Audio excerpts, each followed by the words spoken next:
Bem-vindos, pessoal, ao primeiro episódio do Anti-Podcast, o podcast da Anti-Research. E eu sou a Carol, cofundadora da Anti-Research.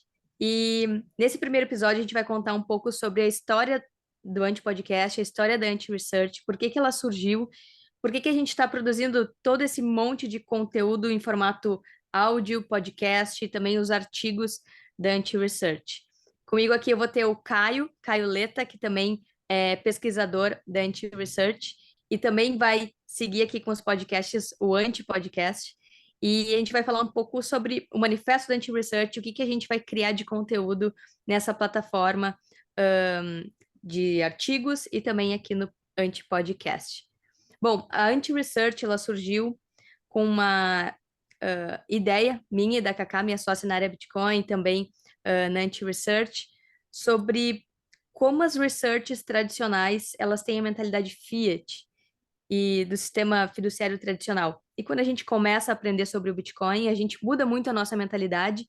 A gente começou a se questionar por que não ter uma research, um lugar onde as pessoas, os Bitcoiners, possam pesquisar e colocar ali os seus artigos e a gente ter um outro, né, viés, um outro olhar, uma outra forma de olhar para os eventos macroeconômicos, on-chain também, como que a gente olha para outros protocolos.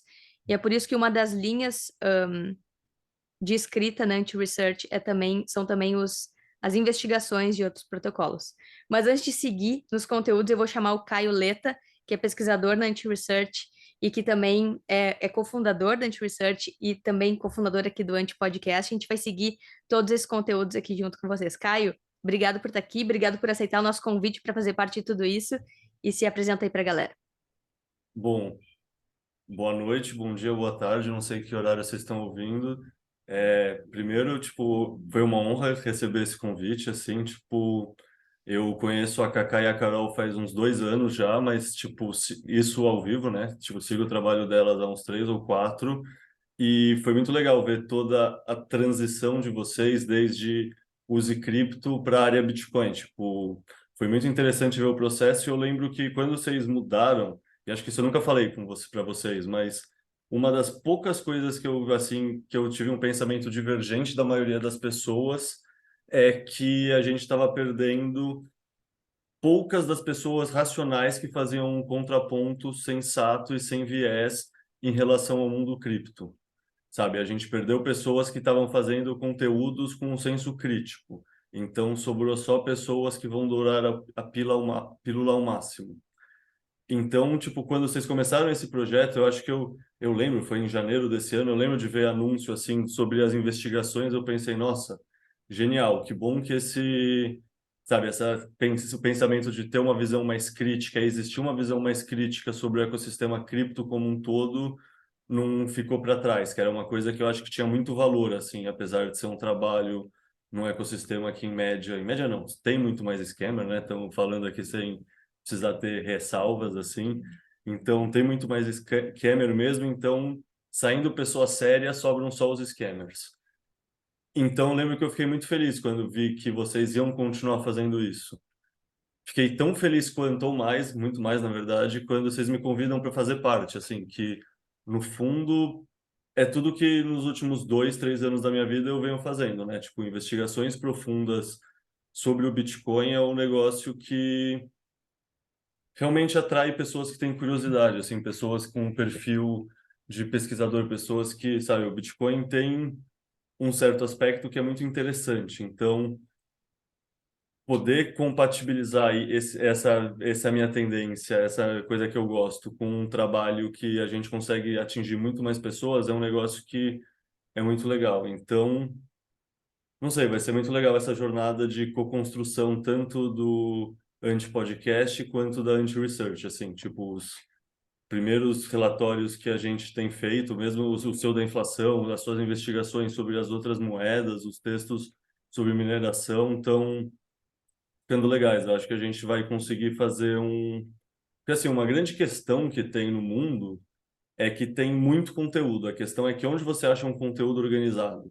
Sabe, a pessoa que vai procurar no YouTube, para cada podcast bom, para cada vídeo bom, ela acha 10 coisas ruins.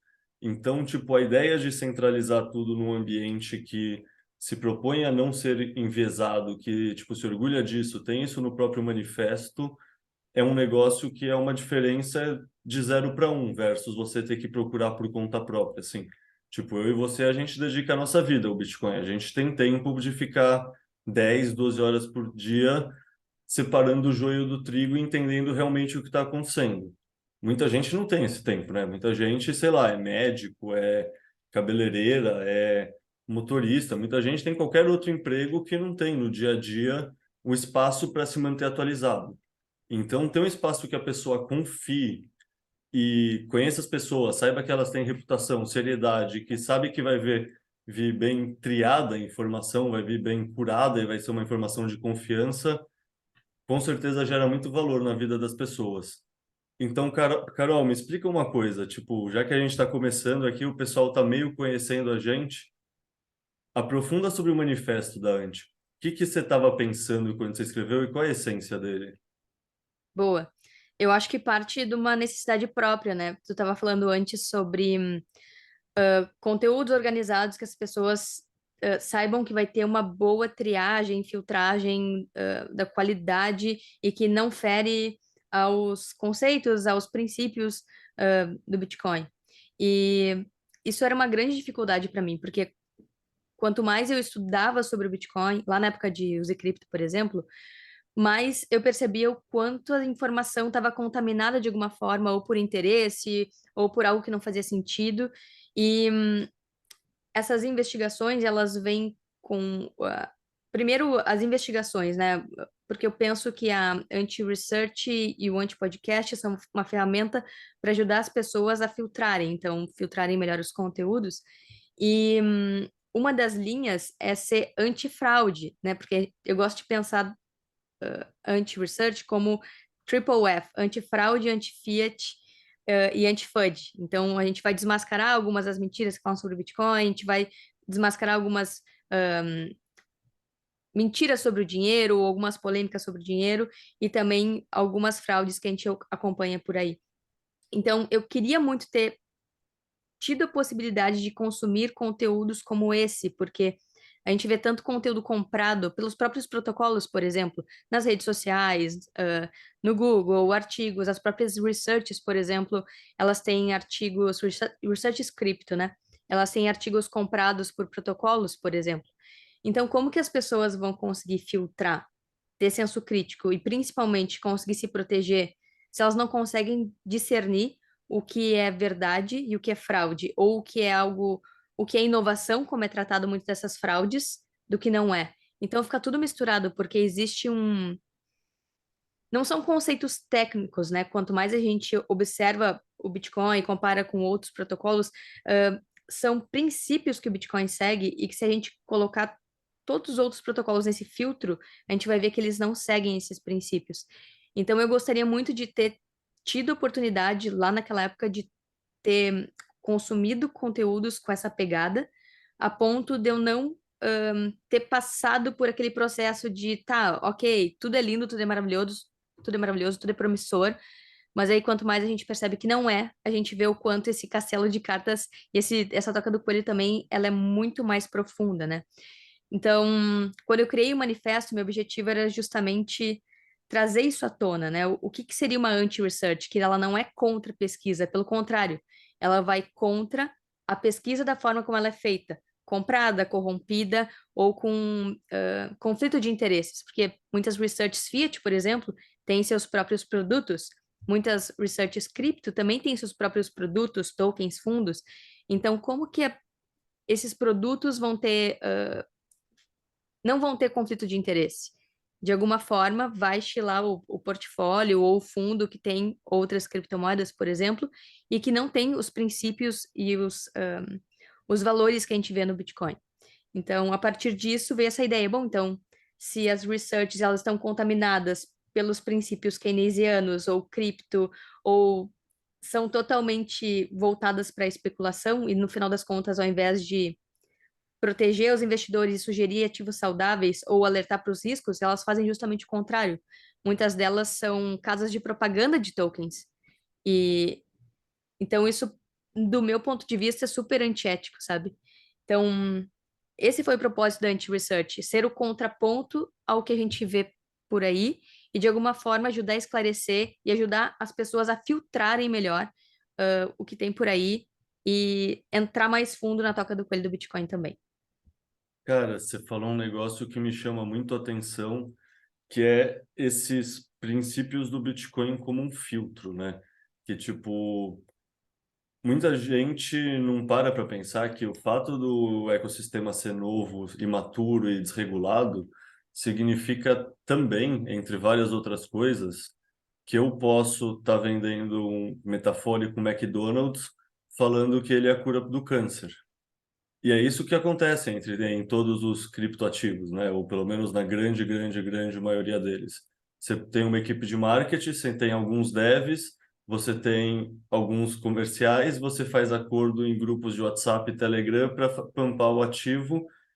E assim, a gente tem o pensamento de construir a empresa para estruturar a vida financeiramente. Tipo, mas tem muita gente que não tem tanta paciência e a pessoa simplesmente, por exemplo, tem uma pergunta que eu sempre faço em outros podcasts que eu participo, que é a seguinte: qual é o sonho de um fundo de investimento, de um venture capital? E a pessoa fala, ah, não, é virar um unicórnio. Errado. A melhor coisa possível para o fundo de investimento é fazer um pump and dump, que é o esquema que você faz o seu ativo sair de um preço muito barato para um preço muito caro, e aí você vende esse ativo, se livra dele rápido, e aí o que acontece com o ativo disso, tanto faz. O que acontece disso é que as pessoas físicas que compraram ele na euforia, nesse pump com FOMO, ficam segurando o ativo que cai. E isso é uma realidade dentro do ecossistema NFT, criptos, ICO, todas essas coisas fakes que são uma demanda artificial, tipo, se aproveitando de assimetria de informação e da euforia das pessoas menos educadas. Dito tudo isso, deixa eu te perguntar, quais são esses princípios que você diz que o Bitcoin tem que você usa como filtro para analisar as outras criptos? Boa. Primeiro ponto seria a descentralização. Então, o quão independente de terceiros esses protocolos estão. E a gente, quando coloca a lupa ali e avalia cada ponto, onde estão os nodes, quem muda as regras, como são feitas as atualizações, como foi feita a distribuição inicial dos tokens, a gente vai ver que foi comprometida a descentralização e segue sendo comprometida o tempo todo, né? E você comentou antes sobre pump and dump. Uma das coisas que me chamou muito a atenção e que me fez refletir profundamente sobre o lançamento justo, a criação justa do Bitcoin, é justamente que a gente observa muito no passado e continua observando nas exchanges e como são criados os tokens e tudo mais, cripto. Não sei se você já ouviu falar sobre o efeito Coinbase. Então, quando um token, uma cripto era lançado na Coinbase, valorizava muito e dava 2, 3 meses ou semanas, depende do tempo, puf, despencava abruptamente, né? Quando eu entendi que muitos projetos cripto, eles são criados, grande parte fica com a equipe, com a fundação, com os devs, uma parte vai para ser jogado em airdrop, que na verdade é uma campanha de marketing pensada para aumentar a demanda. E uma parte só vai para esse lançamento, ou quando vai para um ICO e depois é registrado numa exchange, esse chamado efeito Coinbase, que sobe muito na euforia, porque as exchanges acabam reverberando e criando marketing para esse novo token que foi lançado. As pessoas que não sabem desse efeito vão lá e compram, ou compram também querendo especular, mas toda a queda que acontece depois de 50, 40, e agora a Coinbase não é mais a famosa por ter seu efeito Coinbase, agora são várias exchanges onde isso acontece. Mas o que acontece é que todos aqueles fundadores e criadores e impressores iniciais daqueles tokens são eles que estão vendendo em cima da cabeça do varejo quando depois que é lançado nas exchanges. Então, esse lançamento injusto, ele facilita com que as pessoas que não estão cientes desse efeito sejam prejudicadas de alguma forma, porque elas estão segurando um token que elas pagaram o preço por ele, mas quem imprimiu esse token, criou do nada a custo zero, não pagou nada por ele. Ele está simplesmente lucrando 100% com a venda, ou mais do que 100%, né? Ele não pagou nada, mas ele está lucrando muito em cima da cabeça do varejo das pessoas comuns que não conhecem, não sabe que acha que tudo é descentralizado, acha que tudo é lindo, acha que tudo é inovador. Bem nessa sensação de injustiça, né? Acho que quando a gente se torna Bitcoin, era um dos princípios que a gente começa a ver que o mundo é totalmente injusto. O sistema Fiat perpetua essas injustiças todas no sentido de dinheiro é desvalorizado, as pessoas não sabem que isso acontece, não sabe como funciona a inflação, não sabe que os índices são manipulados, e isso é recriado de novo nas criptos. Então, pensando em tudo isso que acontece, então entender sobre a descentralização, entender sobre o lançamento do Bitcoin, como ele foi justo, entender sobre como o Bitcoin funciona, o que significa Proof of Work e por que que o Proof of Work do Bitcoin ele é um sistema de segurança fantástico e que outros protocolos não se igualam a esse sistema de segurança e todo, todos os as tecnologias que existem no Bitcoin de forma separada não significam nada, por exemplo, blockchain sem descentralização não significa nada, é só uma base de dados cara e lenta. Então, quando a gente começa a pegar todos esses fragmentos do Bitcoin e olhar eles isoladamente, que é o que outros protocolos fazem, pega uma feature de um lugar e de outro, ou da indústria, ou de startups, e acopla isso numa blockchain, as pessoas acham que significa muita coisa, mas na verdade, sem a descentralização não significa nada. Então, para mim, o principal ponto, o princípio, seria a descentralização, e a partir dela a gente começa também a analisar outras características também. Boa. Deixa eu fazer uma pergunta sobre esse processo, então. Acho que isso é uma coisa que eu nunca perguntei, mas aproveitar que a gente entrou nesse tema use cripto barra área Bitcoin. Como foi esse processo de se tornar Bitcoin only? Tipo, porque assim, vocês começaram e fizeram toda a trajetória como use cripto por acreditar. Então deve ter Uhum. sido doloroso esse processo de mudar de área, mudar de time e fazer essa transição. Como foi essa questão? Sei lá, você percebeu primeiro, a Kaká percebeu primeiro? Como? Não sei, me conta um pouco disso. Foi mais doloroso antes de fazer, para mim, foi mais doloroso antes de fazer a mudança. Porque chegou num momento em que eu percebia tudo isso, todas essas injustiças com as pessoas, né? E, e queria mudar. E a gente pensou, nossa, como fazer isso, né? Só que conforme eu fui estudando e percebendo esses efeitos, comecei a trazer para Kaká e refletindo, nossa, então, quanto mais eu entendia, mais eu percebia que nada se salvava, só o Bitcoin. Porque é aquele processo, bom, isso acontece com o token, tá, mas e o outro? E esse aqui? E Ethereum, por exemplo, quando você percebe que todos estão comprometidos em algum nível, em descentralização, em o controle está na mão dos criadores, e que é tudo, na verdade, um teatro de descentralização, eu comecei a me sentir muito mal e comecei a pensar, bom, então vamos criar conteúdos para expor isso, para falar sobre isso. E aí, naquela época, eu comecei a fazer vários conteúdos, inclusive tem um vídeo de Solana, que já era um exercício dessas investigações, que eu peguei Solana e mostrei por que que eu achava que ela era centralizada. Ela estava começando a ter aqueles vários bugs e travamentos. Não tinha feito um por mês ainda, tinha travado só uma vez. E ali foi um grande exercício para mim sobre como ter esse escrutínio, assim, né? Como olhar um protocolo, como avaliar esses pontos. E a partir daquilo, eu consegui aos poucos ir mostrando para Kaká, porque existe toda uma indústria e várias pessoas e vertentes de conteúdo que te dizem o contrário enquanto você está nesse processo, né? Não, tem outros projetos muito mais promissores. Não, porque o Bitcoin vai ser ultrapassado. Como que o Bitcoin vai ser o único dinheiro? Mas naquela época ainda de Use Cripto, a gente ainda era mais abertas porque a gente começou percebendo os problemas do sistema Fiat, os problemas do dinheiro Fiat. E aí existe muita mistura de conceitos aí quando a gente vai começar a estudar, principalmente para os noobs, né? E parece que tudo é igual ao Bitcoin. E aí, conforme a gente vai entendendo nesse processo, vai vendo que nada é igual ao Bitcoin. Bitcoin é único. E aí, quando eu consegui mostrar tudo isso para a Cacá, ela concordou comigo e isso culminou lá na Adopting Bitcoin, que tu tava lá, né, Caio, em 2021. A gente até se encontrou lá. E aí ela percebeu, consumindo os conteúdos, falando com as pessoas e fazendo uma imersão profunda, e comparando tudo aquilo que a gente estava estudando com aquele ambiente onde ela estava, ela conseguiu né, se aprofundar mesmo, e a gente começou a trocar muito mais sobre isso naquele período. A gente tomou a decisão, bom, então talvez a gente vai ter que mudar de nome, a gente vai ter que mudar alguma coisa, porque a gente não quer se vincular mais a cripto, a gente começou a se sentir muito mal com isso. E aí começou o processo de mudança. Bom, qual vai ser o nome? Como é que vai ser? Como é que a gente vai fazer com os seguidores? Como que a gente vai, na prática, né, fazer essa mudança? A gente seguiu fazendo aqueles vídeos comparando o Bitcoin com outros protocolos, começou a estudar uma nova identidade visual e a pensar, tá, qual vai ser o nome que vai refletir tudo isso? E a gente queria que fosse um nome meio inglês, português, espanhol, que qualquer pessoa entendesse. E a gente chegou em área Bitcoin. E foi assim. E aí, depois que a gente fez a mudança, para mim foi um grande alívio, porque, nossa, agora sim, agora.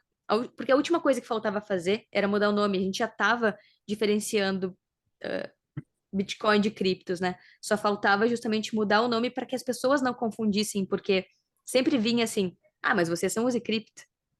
Como assim só Bitcoin presta, né? A gente ouviu isso.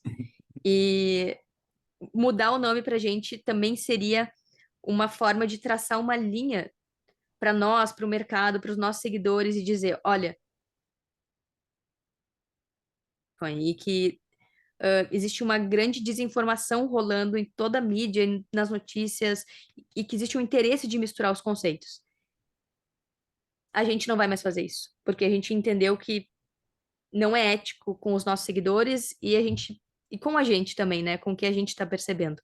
Então vamos mudar o nome e, e vamos mudar por isso, por isso, por isso. E aí foi aquela thread que eu fiz no Twitter, o vídeo que a gente postou e a gente começou a se posicionar de forma mais intensa também sobre isso. E para mim foi um grande alívio, então.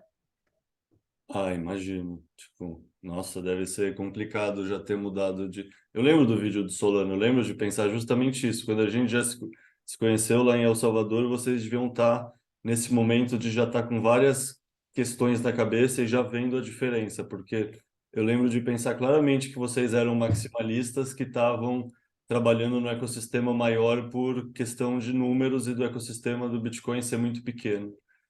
Então, tipo, eu só imaginava, tipo, como deve ser difícil ser maximalista trabalhando com todo o ecossistema cripto. Então, eu imagino, nossa, eu imagino mesmo todo o alívio que não deve ser isso. É muito interessante que o Bitcoin sempre atrai pessoas que têm essa questão de princípios muito alinhadas, né? Tipo, o Bitcoin tem uma cultura muito forte. Tipo, querendo ou não, a gente se conhece e, tipo, qualquer coisa que a gente vai conversar sobre a Ant, sobre o podcast, sobre a parte de research, é muito simples. É, tipo, a gente não pensa no que é interessante para o Leto, o que é interessante para a Carol, é o que é melhor para o Bitcoin. Isso faz sentido para o Bitcoin? Isso vai melhorar a adoção? Tipo, eu já desse estava ouvindo um podcast do Alfazeta conversando, tipo, ele falando como funciona a Swan. E ele falou que a Swan é a melhor empresa que ele já trabalhou na vida do ponto de vista de cultura, porque é isso, ninguém está alinhado necessariamente entre si, a gente está alinhado com o Bitcoin, e se a gente tenta fazer o melhor para o Bitcoin, as coisas fluem naturalmente, as coisas vão dando certo. E eu sinto que tanto na anti-research quanto no podcast, na anti-podcast é a mesma coisa, né? Tipo, é essa questão de ethos em alinhamento, desde que a gente está começando a construir, é muito forte dentro de nós três, eu, você e a Kaká. Então, tipo, falando para quem está escutando a gente, tipo, o que vocês podem esperar tanto do anti-podcast quanto do anti-research é que a gente sempre pensa com a cabeça do isso é bom, isso é verdade, em primeiro lugar. Em segundo, isso é bom para o Bitcoin? Tipo, estudar esse tema é bom para o Bitcoin? Isso é interessante ou isso é ruído, sabe? A gente está separando o ruído do sinal, que isso que você falou, no fundo é isso, gerar confusão de termo é querer justamente gerar muito ruído e não focar no sinal. A gente acredita que o Bitcoin é sim o melhor ativo, não só em relação aos outros criptos, mas em qualquer outro ativo. Já diria o Michael Saylor, there is no second best, não tem um segundo melhor. Mas a gente acredita isso por ter avaliado vários pontos de vista técnicos. E a gente vai continuar sempre avaliando do ponto de vista técnico o Bitcoin e tentar sempre selecionar as informações mais relevantes do momento e trazer para todos vocês que estão escutando a gente. Isso aí. E Caio, o Caio vai fazer as análises de macroeconomia, on-chain, mineração. Me conta aí o que você está planejando aí para esses temas e como que tu enxerga esses temas dentro do Bitcoin, porque são áreas muito diferentes e que Bitcoin encosta em tudo, né? É doido, porque a gente, como Bitcoiner, a gente consegue conectar Bitcoin com qualquer coisa, mas como que tu enxerga tudo isso, assim? Como que tu pensa em construir essas linhas editoriais aí, tanto aqui no podcast quanto na Anti-Research? Bom, vamos lá. Primeiro, eu acho que é legal dizer que eu penso macro, on-chain, tudo como ferramenta. Assim, eu acho que elas são coisas importantes para ajudar a tecer uma visão global, uma visão maior. Então, não adianta nada você avaliar 30 métricas diferentes de on-chain se você não entende o que elas querem dizer e ou inseridas em qual contexto elas estão. Então, assim, tem muitas das métricas de on-chain que, na minha visão, são mais ruído do que sinal. Então, assim, eu pretendo avaliar as coisas on-chain que eu julgo que faz sentido, que demonstram teses de médio prazo, de longo prazo, que mostram adoção, que mostram o que está acontecendo com a variação das taxas, sabe? Coisas que mostrem informações reais do que está acontecendo mesmo na rede, não qualquer variação. Por exemplo, você falou mineração também. Vamos falar de mineração um pouco. Mineração, a hash rate, ela oscila bastante, mas ela tem uma tendência média. Se você foca na variação, às vezes você fala que a hash rate variou 20%, 15%, 30%, e se a pessoa não tem um contexto, ela acha que isso é uma puta variação grande. Se a pessoa tem um contexto, ela vê que às vezes, na verdade, é uma reta, é uma média que está praticamente igual, só que é uma média de um movimento oscilatório. Então, a oscilação está dentro do padrão esperado. Então, ou seja, tipo, eu acho que tanto na visão de mineração, quanto on-chain, quanto macro, a ideia é muito mais trazer uma visão ampla do que está acontecendo do que necessariamente focar especificamente num tema sem conectar ele com as outras coisas. Que é o que você falou, o Bitcoin é dinheiro, dinheiro toca em tudo. E Bitcoin também é energia, energia toca em tudo. Então, assim, a gente pode escolher focar em qualquer coisa que tem infinitas coisas interessantes. Mas como a gente se propõe a separar o ruído do sinal, a gente precisa separar coisas que são interessantes, mas que também ajudem as pessoas a tomar decisões melhores. Por exemplo, faz sentido a gente ficar mostrando a volatilidade ou faz mais sentido mostrar a adoção? No meu ponto de vista de quem é um bitcoinheiro que faz o DCA e compra Bitcoin todo mês, é muito mais importante ver as métricas que estão mostrando que não. Todas as métricas de adoções continuam iguais. O número de endereços segue crescendo, o número de moedas paradas segue aumentando, a liquidez das exchanges segue diminuindo, sabe? Todas as métricas que mostram a saúde da adoção do ecossistema tão positiva. Tanto faz se o preço estava em US$ 28.000 e caiu para US$ 26.000. Tipo, isso é ruído, sabe? Focar nisso, fazer um vídeo com aquela carinha, tipo, com o olho arregalado e boquinha no YouTube, beleza, você quer caçar o like. Tipo, tem muito. Acho que isso tem mais na gringa aqui que no Brasil, né? Os YouTubers que fazem essas thumbnails assim extremamente escandalosas. Isso está mais relacionado também com o mercado de cripto. A gente, como anti-research, a gente vai sempre usar as ferramentas, mas não para induzir uma emoção, né? A gente vai querer mostrar um racional por trás para, no fundo, é para traduzir e simplificar o que está acontecendo para os nossos assinantes e para os nossos ouvintes. Tipo, que nem a gente falou, a gente tem 12 horas por dia, a gente que trabalha no ecossistema, a gente tem 12 horas por dia para olhar o ecossistema. O investidor médio não. O investidor médio tem o seu emprego normal, cuida da sua família, pega trânsito, vê novela, vê Netflix, ele quer consumir uma informação bem entendida, bem simplificada, bem traduzida, que ele confie do ponto de vista técnico e que mostre o que está acontecendo. Ele não quer necessariamente saber. Não sei, tem muitas métricas que simplesmente não trazem informação, só complexificam tudo. E é muito fácil cair nessa armadilha de querer complexificar as coisas para parecer mais inteligente. Mas, na verdade, tipo, tem muita elegância numa simplicidade que consegue sintetizar e transmitir o que precisa ser transmitido da maneira mais simples e coesa possível. Então, assim, falando num macro, isso é como eu enxergo que todos os relatórios tendem a ser, tanto os de mineração, quanto os de on-chain, quanto os do que está acontecendo no momento, que é aquele meme The Current Thing, que traduz para português sobre a modinha do momento, mas é sempre tentando contextualizar o que isso significa no todo. Por exemplo, a gente está produzindo um texto que vai ficar pronto em 1 ou 2 semanas sobre a mineração, mas aí a gente não vai só falar, pô, legal, a hash rate subiu bastante, que interessante. Não, por que será que a hash rate subiu bastante? O que será que está acontecendo no mundo do ponto de vista macro que justifique a hash rate ter subido tanto? Porque o preço do Bitcoin estava em 69 e caiu para 16, mesmo que hoje em dia esteja US$ 28.000. Ou seja, tipo, a hash rate subiu no momento que os mineradores estão ganhando menos dinheiro. Isso vai um pouco em conflito do modelo tradicional da mineração. Então, você só descrever o que aconteceu é menos interessante, não é rico em informação. O que é interessante é refletir. Por que será que isso aconteceu?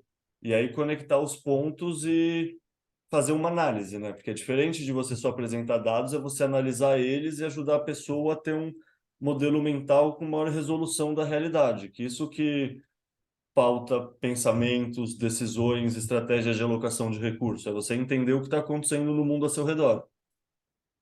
Isso é muito massa, Caio, porque tu falou de contexto, né?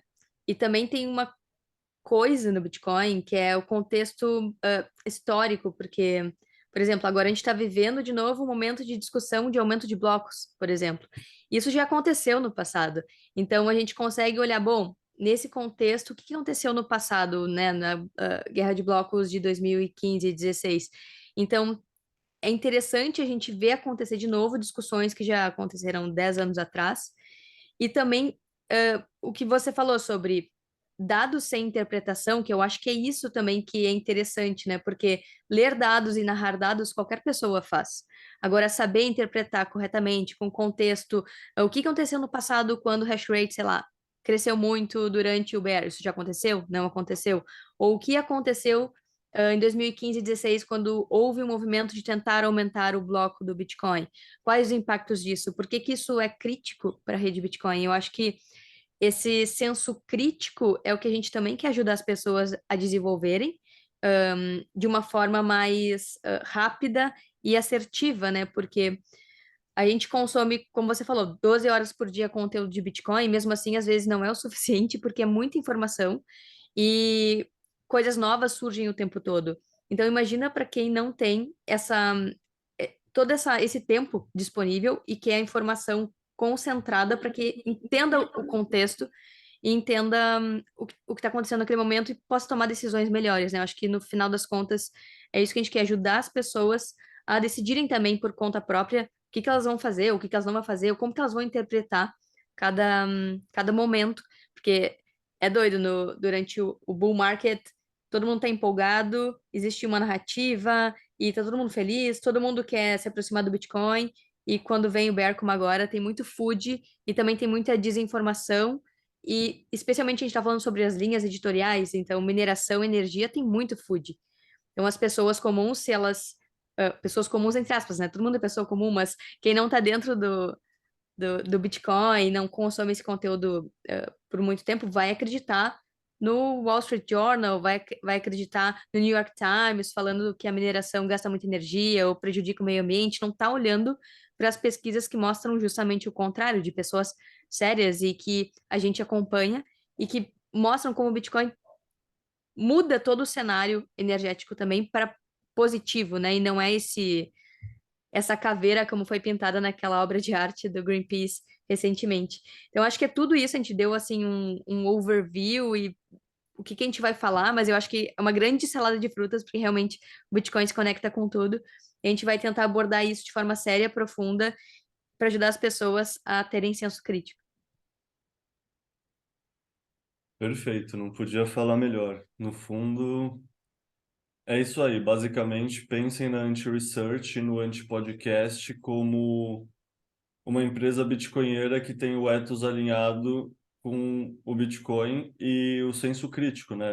A questão de não confiança e verificar as coisas sempre levam a um senso de estou tendo que ser do contra porque a realidade tem muita desinformação acontecendo ao mesmo tempo, né? Então, é isso, nosso trabalho é separar o ruído do sinal e mostrar o que é desinformação e dar boa informação a quem é nosso seguidor e também quem é nosso assinante. Boa. Então tá, Caio, esse foi o nosso primeiro episódio. Espero que a galera curta, nos acompanhe aí nos próximos. E bora seguir, então. No próximo a gente vai aprofundar um pouco mais nesses assuntos que a gente está escrevendo sobre. E estou muito feliz de começar esse projeto contigo, com a Kaká. E bora lá. Bora lá. Abraço.